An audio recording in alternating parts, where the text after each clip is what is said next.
And artificial intelligence is everywhere on our phones, computers, and even smart speakers around the house. But just because an AI gives an answer, it doesn't mean it's always a safe one. Yeah, sometimes the advice it gives can be dangerous. That's why Jamie Tucker found while asking for a little household help. Here's today's What the Tech.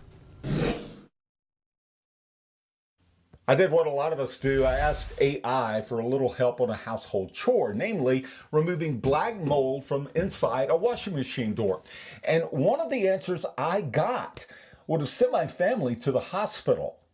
I asked ChatGPT, Google Gemini, Perplexity, Microsoft Copilot, and Alexa Plus for some help. Each one suggested cleaning it with diluted bleach and water or a cleaning solution.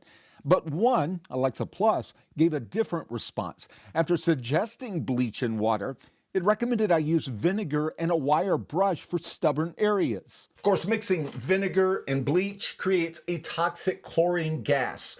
Now, many of us know that, but someone following AI might not.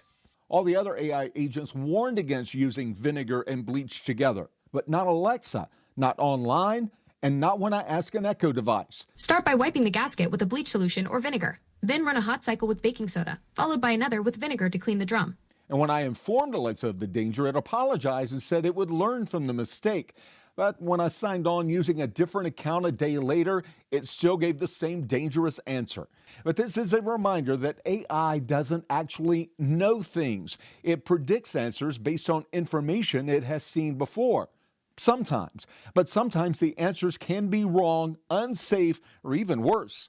The AI tools should be treated as assistants, not authorities. And if you're asking something that deals with anything related to your personal safety, it is always a good idea to get a real second opinion.